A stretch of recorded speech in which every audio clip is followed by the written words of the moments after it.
Queridísimos hermanos en el Señor, acabamos de oír, según la lectura del Evangelio de hoy, unas palabras de nuestro Señor, como siempre, tan profundas, tan bellas, tan sublimes, tan admirables. Sin embargo, además de esos epítetos y de otros muchos que podríamos añadir, yo pondría con respecto a las palabras y enseñanzas pronunciadas por hoy, en el día de hoy, por nuestro Señor, en la lectura que hoy acabamos de hacer, en el Evangelio, en la lectura que acabamos de hacer, yo pondría además el epíteto de palabras insólitas, admirables, asombrosas o desacostumbradas. Palabras insólitas porque van contra lo que podrían ser nuestros propios pensamientos y, por supuesto, contra la postura del mundo, contra los pensamientos y los criterios del mundo. Criterios establecidos por el mundo como dogmas incontrovertibles y que, sin embargo, se oponen a enseñanzas profundas, terminantes, contundentes, sublimes y maravillosas de nuestro Señor Jesucristo. ¿Con quién nos quedamos? ¿Con los eslóganes y criterios del mundo o con las enseñanzas y palabras de nuestro Señor? Mira que ponerse a decir el Señor, según el Evangelio de hoy, creo que no nos preocupemos demasiado por los bienes materiales y que es una pena, una lástima que pongamos nuestro corazón excesivamente en los bienes materiales cuando no tendríamos que hacerlo. No os preocupéis tanto acerca de lo que habéis de comer o con respecto a lo que habéis de vestir. No os preocupéis tanto pensando en vuestra vida, qué hemos de comer en el día de mañana, o en vuestro cuerpo, cómo lo hemos de vestir en el futuro. Ya sabe vuestro Padre Celestial que tenéis necesidad de vuestras cosas, de estas cosas. No podéis servir en realidad a Dios y a las riquezas, palabras terminantes de las que luego hablaremos y que se oponen tan fulminantemente a los criterios del mundo.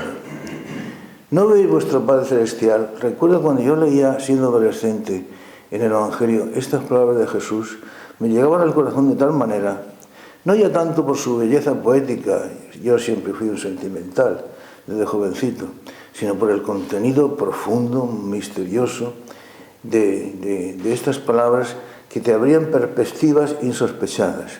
¿No veis vuestro Padre Celestial?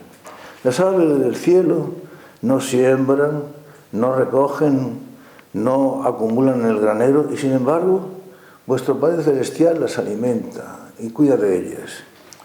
¿No veis los lirios del campo? No se preocupan sobre sus vestidos, acerca de lo que se han de poner o cómo han de vestir. Y, sin embargo, ni Salomón, con toda su gloria, se vistió tan bella y maravillosamente como se visten las hierbas del campo. Pues, y sigue diciendo Jesús, si las hierbas del campo, que hoy son y mañana se han secado y son arrojadas al fuego, son cuidadas por Dios con tanto cariño, con tanto esmero y con tanto lujo, ¿cómo Dios no va a procurar de vosotros el alimento que necesitáis, el vestido que es necesario para vosotros? Ya sabéis que poner excesivamente el corazón en las riquezas, en los bienes materiales, es absolutamente contrario y opuesto al culto, al amor y al servicio de Dios. Palabras que hoy pueden sonar, no digo ya escandalosas, a los oídos del mundo, sino como blasfemas, disparatadas o propias de un loco. Un mundo que se preocupa sobre todo por la búsqueda del bienestar, por la búsqueda y consecución de los bienes materiales, por el poder, omnipotente poder, otorgado al dinero.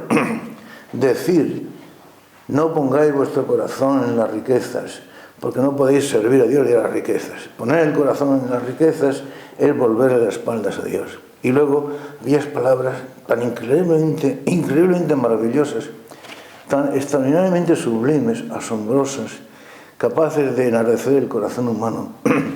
Aquellas palabras de Jesús cuando dijo, bienaventurados los pobres, porque de ellos es el reino de los cielos. Decirle al mundo que son felices y bienaventurados los pobres. El mundo que persigue el dinero y el poder del dinero y aquellas cosas que se adquieren con dinero. Poderoso caballero con dinero, decía Quevedo. Un mundo que piensa que el poder se deriva del dinero y que el dinero es la garantía y la llave del ejercicio del poder. Decirle a ese mundo que son bienaventurados los pobres, porque de ellos es el reino de los cielos. Tened en cuenta, hijos míos, sin embargo, que la pobreza, como virtud cristiana, excelsa y sublime, que preconiza Jesús, no es la miseria, no es la carencia, no es la mendicidad.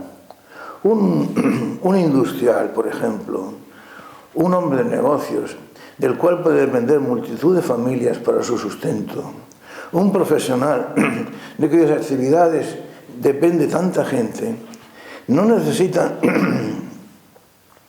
prescindir del dinero. Lo que sí es importante que han de hacer es no poner su corazón y no poner su confianza en los bienes materiales y en el dinero como la llave y la solución de todas las cosas.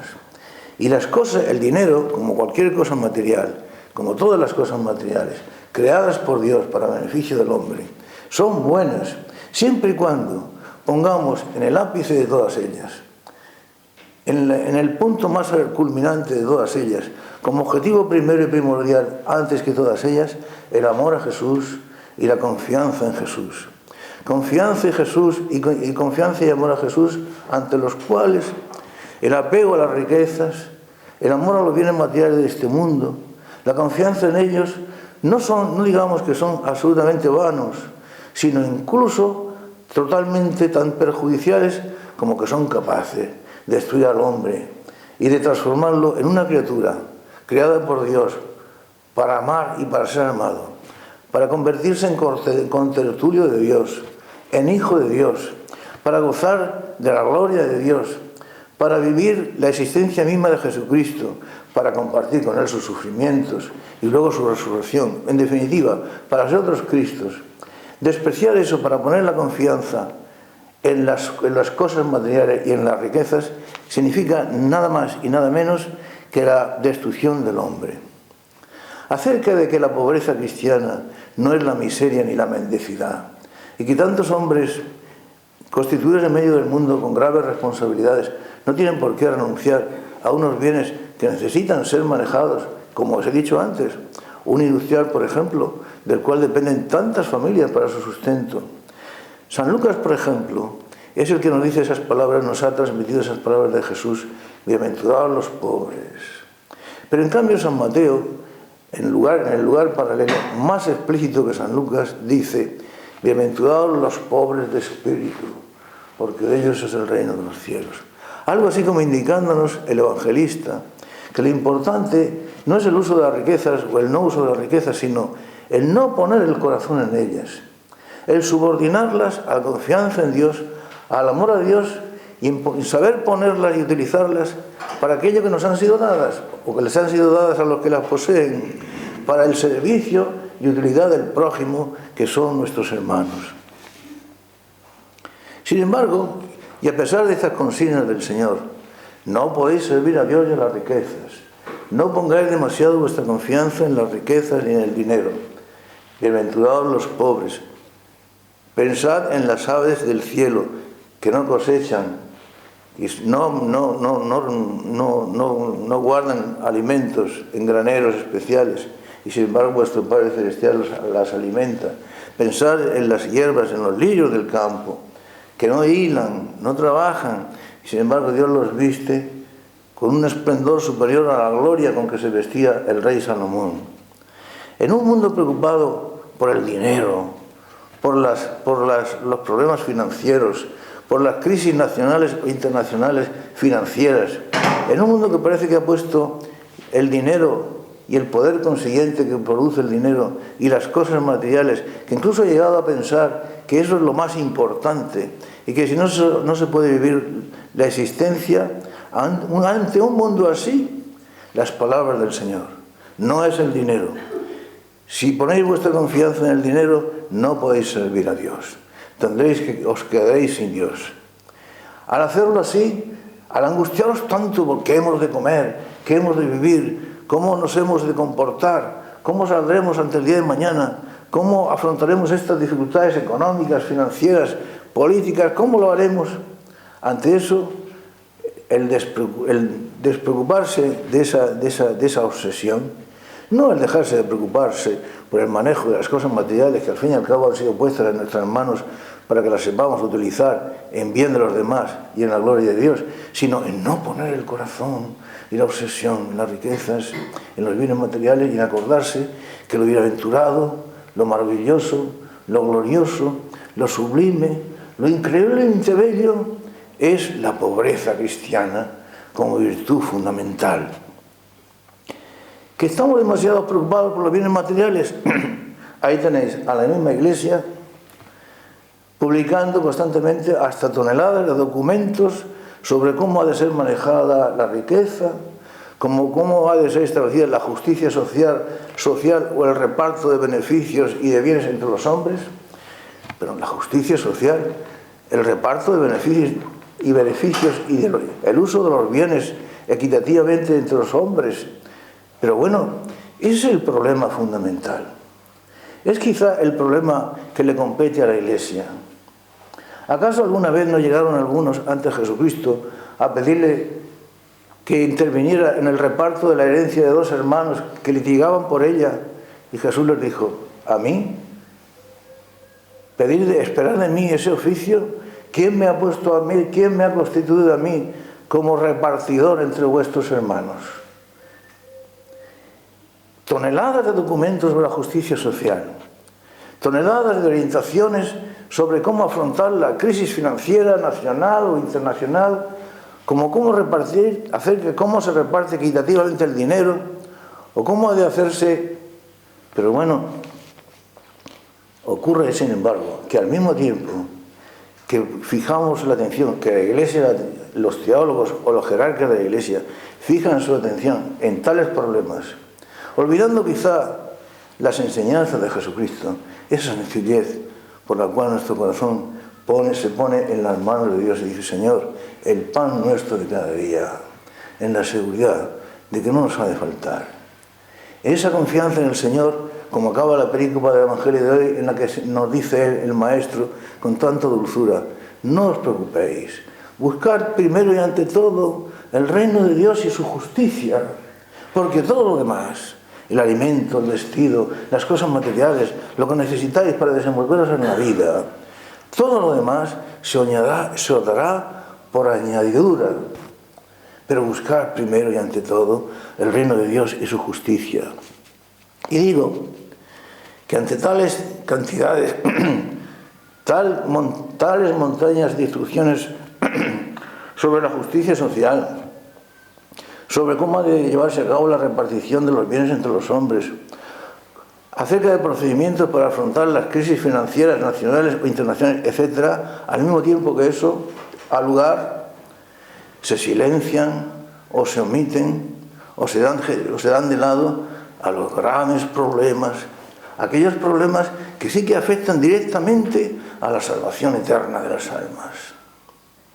Así, por ejemplo, ¿cuántas autoridades de la jerarquía, aparte de pequeñas amonestaciones, siempre suaves, siempre con la vista en no molestar, siempre con la vista en que los poderes fácticos que dominan la sociedad no se sientan irritados? ¿Cuántas autoridades y cuántos jerarcas de la Iglesia hablan con claridad acerca de ese terrible asesinato? Millones de asesinatos que se están cometiendo todos los días sobre esos niños indefensos, inocentes, seres humanos que tenían que venir a este mundo, creados por Dios para llevar a cabo una misión, para que consiguieran un destino, su destino de amar y de ser amados a través de las vicisitudes que la vida les iría presentando. A esos tales condenados para siempre a la destrucción, al anonimato, con respecto al destino que hubieran tenido que llevar a cabo. Se quedan sin destino, se quedan sin felicidad, sin esa felicidad eterna a la que estaban. Quizá Dios en su justicia, en su infinita misericordia, los salve, los lleve adelante, pero sin haber realizado hasta la madurez, hasta complejidad y plenitud del destino para el que estaban destinados. Millones de asesinatos de seres inocentes e indefensos. Y eso no es lo peor.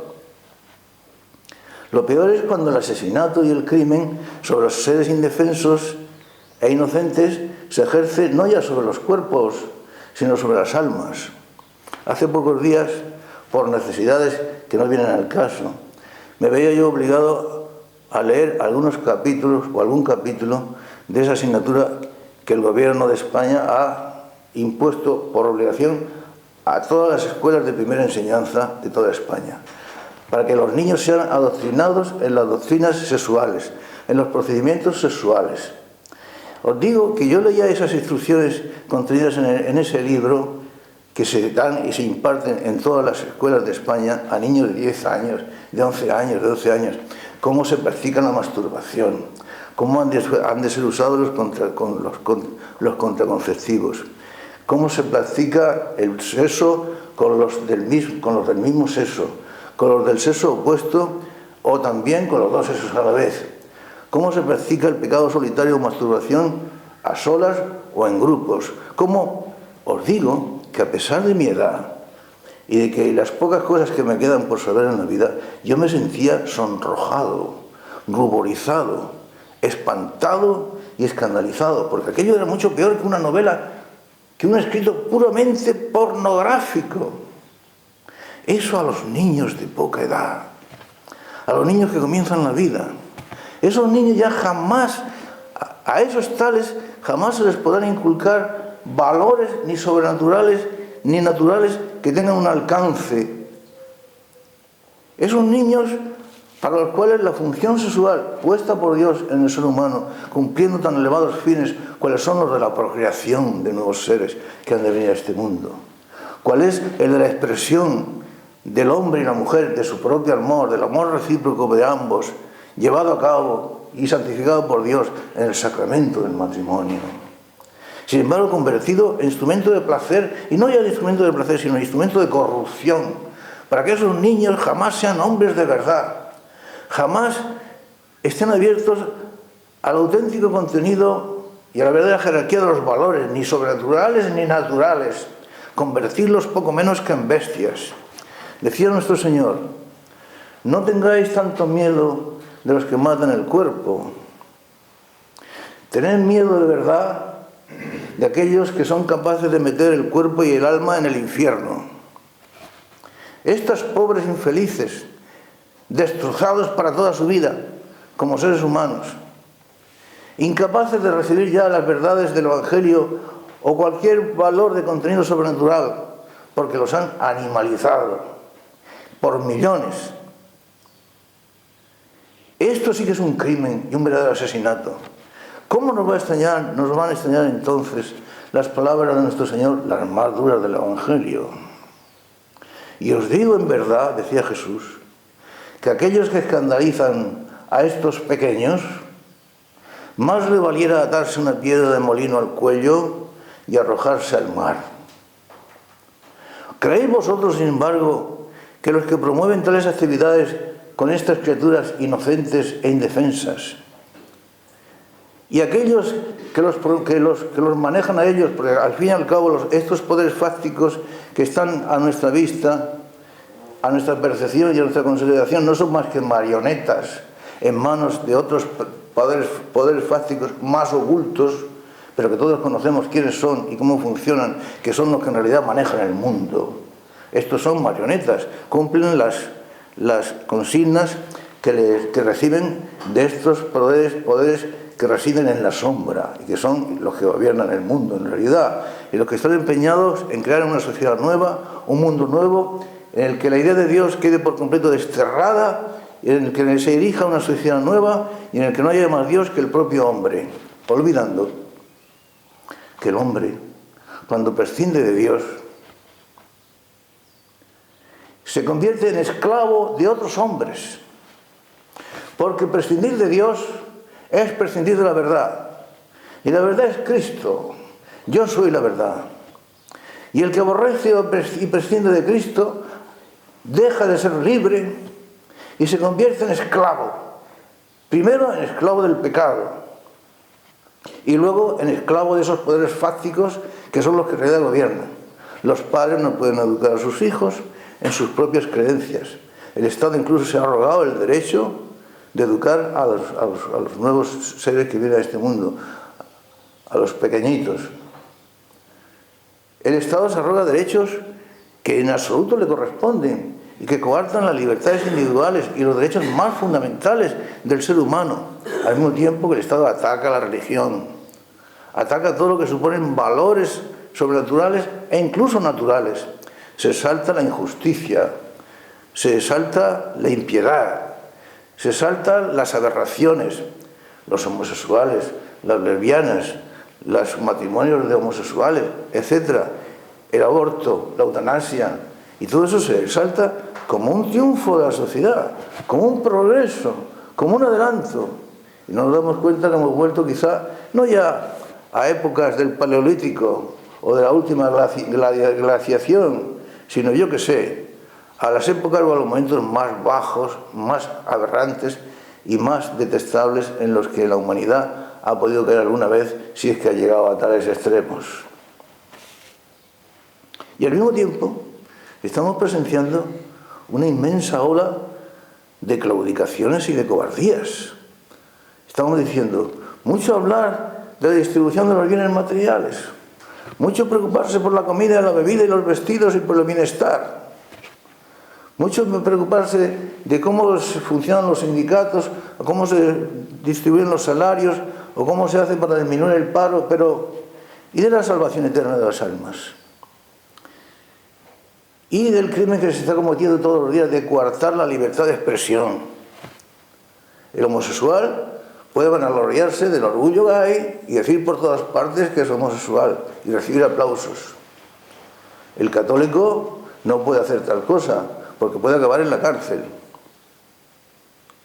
Es despreciado, es perseguido, es disminuido, es preterido de los cargos, de los beneficios de la sociedad por profesarse, por confesarse católico.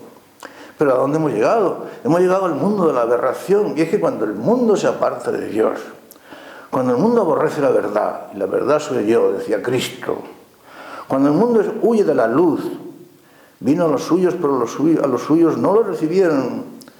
Él era la luz, pero los hombres prefirieron las tinieblas a la luz. Cuando eso ocurre, hemos incidido, nos hemos convertido, dándonos cuenta o sin darnos cuenta, porque a mí me asombra la multitud de partidarios que suelen tener unos poderes fácticos que de hecho están destruyendo y convirtiendo en animales a tales partidarios. Están destruyéndolo todo. Y sin embargo la gente o no se da cuenta o no quiere darse cuenta. Pero eso no cambia las cosas. Nos convierten en esclavos. No podemos expresarnos. No podemos ser hombres libres. Los padres no pueden educar a sus hijos. Uno no puede confesarse católico. Uno no puede confesarse patriota. Puede acabar en la cárcel. Se exalta la mentira, la manipulación, la estafa. Todo eso es lo que se exalta. Y eso es lo que va adelante. Sin embargo, por eso os decía al principio, que las palabras de Jesús, además de profundas, sublimes y bellas, son insólitas. Mira que a este mundo venía a decirle, no os preocupéis tanto por la comida y la bebida. Si Dios tiene cuidado de los pajaritos del cielo y de las hierbas del campo, ¿cómo no va a tener cuidado de vosotros? Buscad primero y ante todo el reino de Dios y su justicia. ¿Acaso no habéis pensado que poner el corazón en las riquezas y ponerse a servir a las riquezas es impedirse por completo de tratar con Dios, porque no podéis servir a Dios y a las riquezas? Ahora bien, yo preguntaría, ¿por qué el Señor preconiza la pobreza? ¿Por qué la pobreza es una virtud cristiana?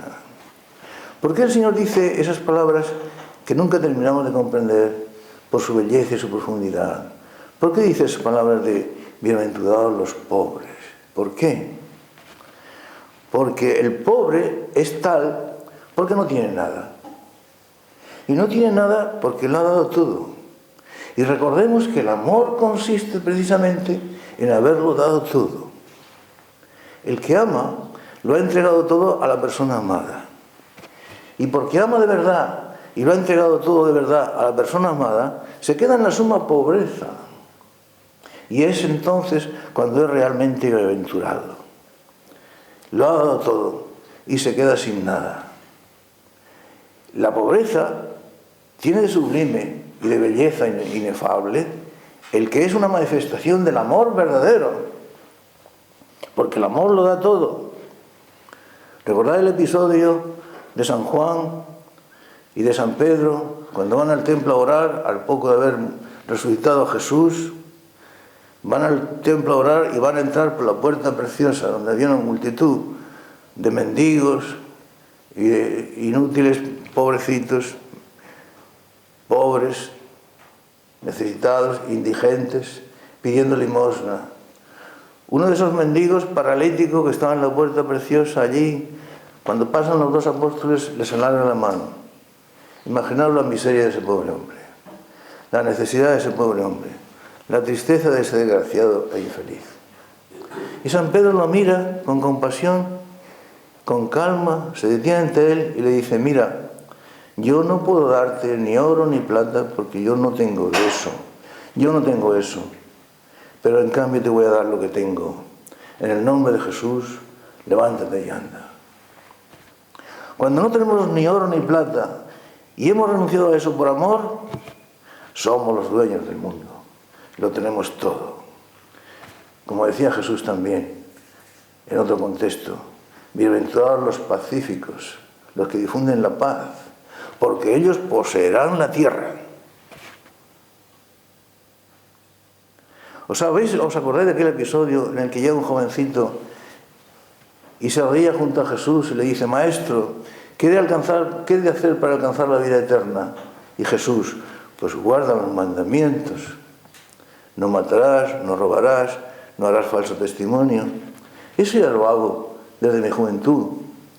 Sí, vio el Señor que era verdad, lo miró a los ojos, vio que era cierto y lo amó, dice el Evangelio, y le dijo: sí, pero aún te falta una cosa.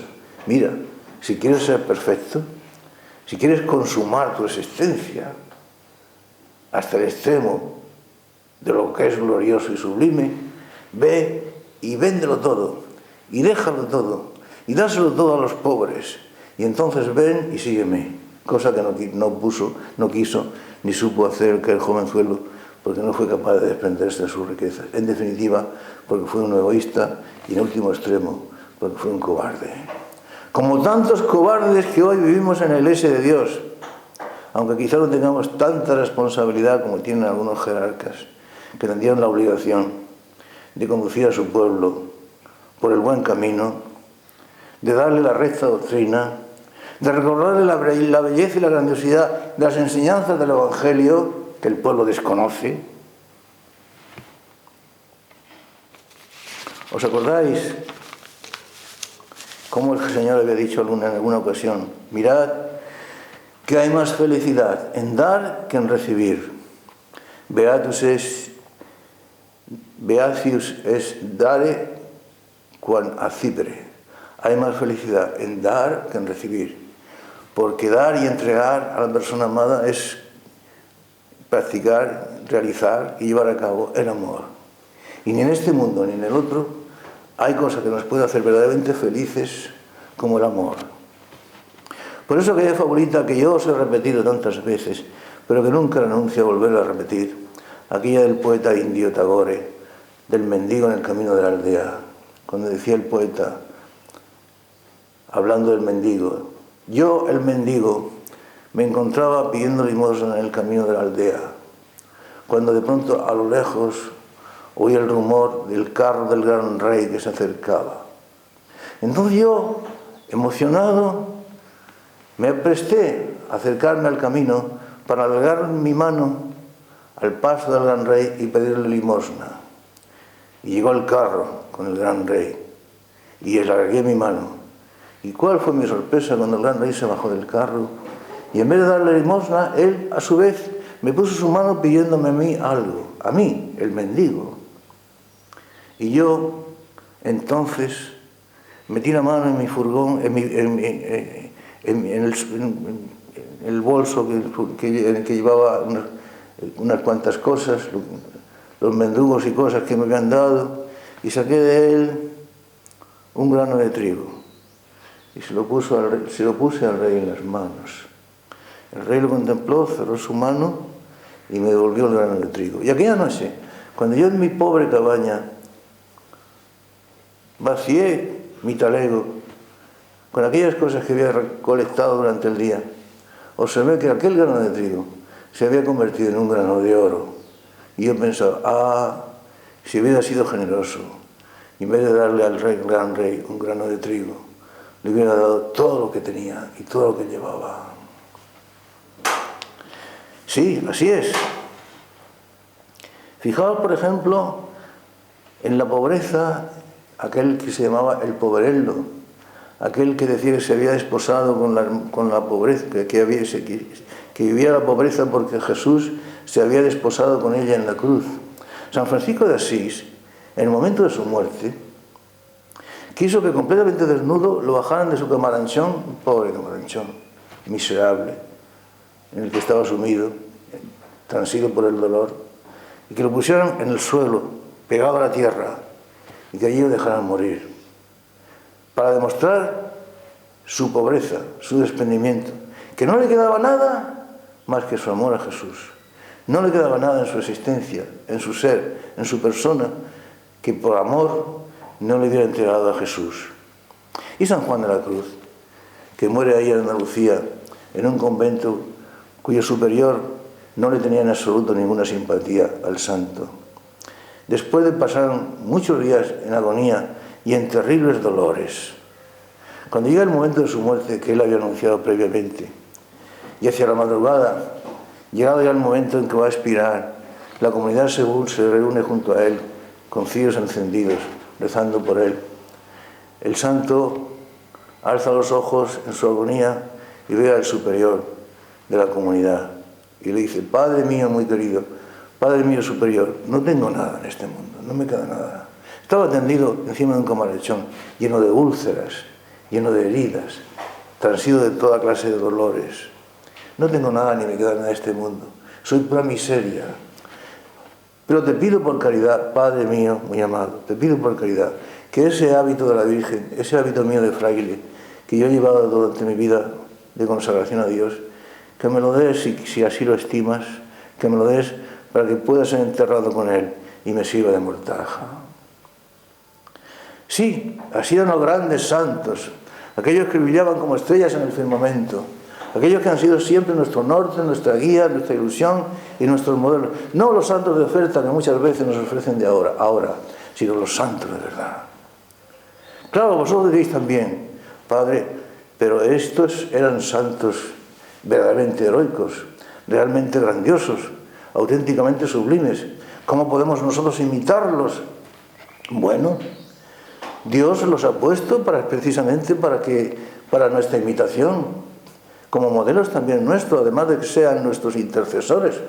Y en cuanto a su santidad excelsa y auténtica, no olvidemos que hay por encima de ellos el santo de los santos, el santo de todos los santos, que es Jesucristo, que es para nosotros el camino, el único modelo a seguir, y que él vivió en una pobreza aún más extremada y peor, y más grave y más profunda que los santos, que cualquier santo que haya pasado por la tierra.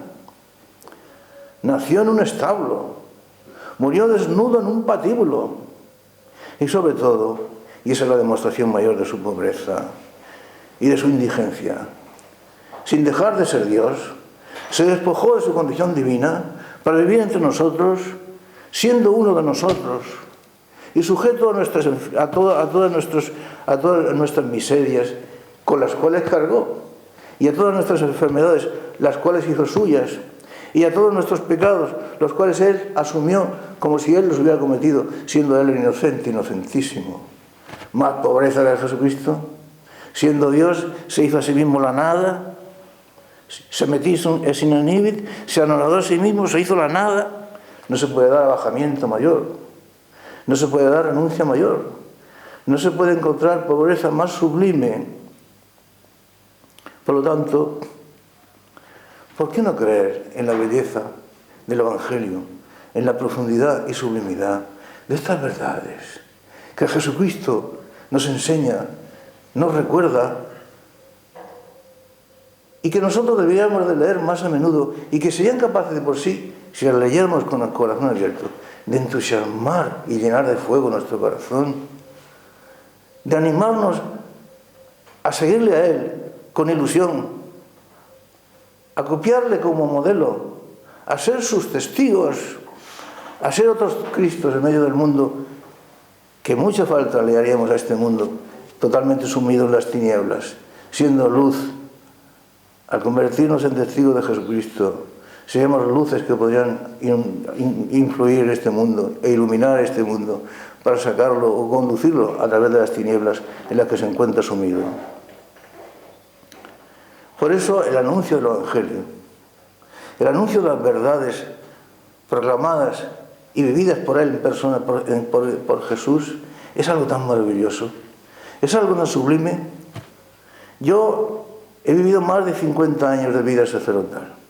Soy un gran pecador. Y a lo largo de esa vida he cometido muchas faltas de amor a Dios, muchas. Pero me siento tan feliz de haberlo hecho aún entre trancas y barrancas, entre victorias y fallecimientos, entre alegrías y penas, entre éxitos y dolores y sufrimientos.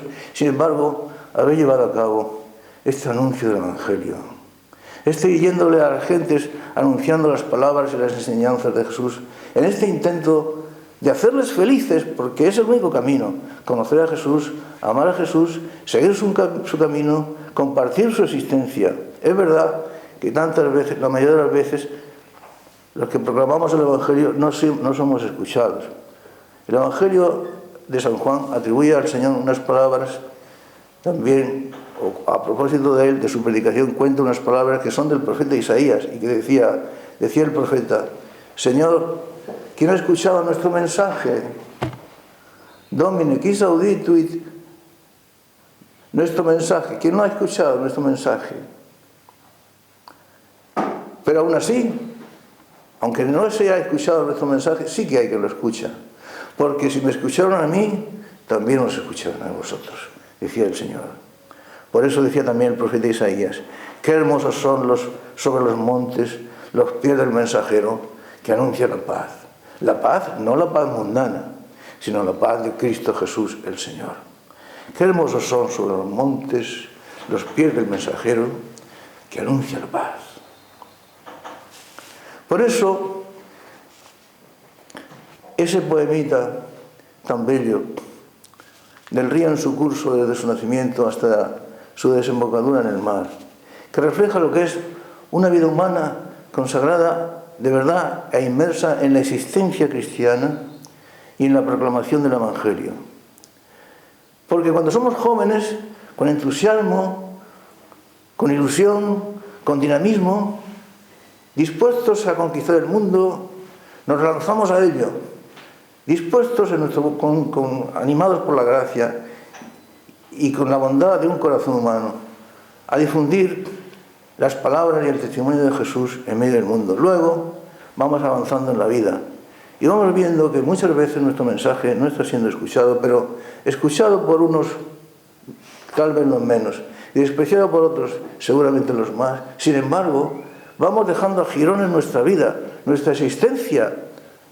Y esos jirones que vamos dejando de nuestro ser, de nuestra existencia, se convierten luego en frutos grandiosos, en frutos que producen.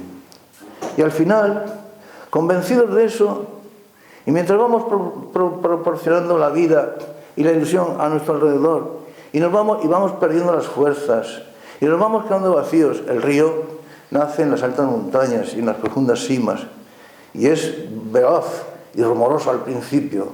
Después, al bajar a las llanuras, ya es más manso y sosegado. Y ya en sus últimas etapas, como un poco desengañado, llega al final, pero va dejando sus aguas para que florezcan las plantas, para que espiguen los cereales, pensando que al fin y al cabo su vida va a ser productiva. Y en definitiva, ya con la ilusión de unirse definitivamente con Dios. y de poder hacer realidad aquello que San Pablo dijo al final de su vida: pues yo he combatido un buen combate, he consumado mi carrera, he guardado la fe. Por eso el poemita decía así: desde las altas cimas de elevadas montañas y hondas cimas, va el río descendiendo en rumorosos saltos, repitiendo la canción de sus aguas cristalinas. En paso más ligero entre colinas, pues siente de la tierra la apresura de llegar con presteza a la llanura. Mas viendo que a su canto nadie responde, entristecido tanto, en curso más sinuoso, más cansado, más triste y perezoso, el mar sigue buscando, y mientras va bajando, para que el trigo en primavera espigue, sus aguas va dejando, y el río sigue y sigue, a ver si unirse con el mar consigue.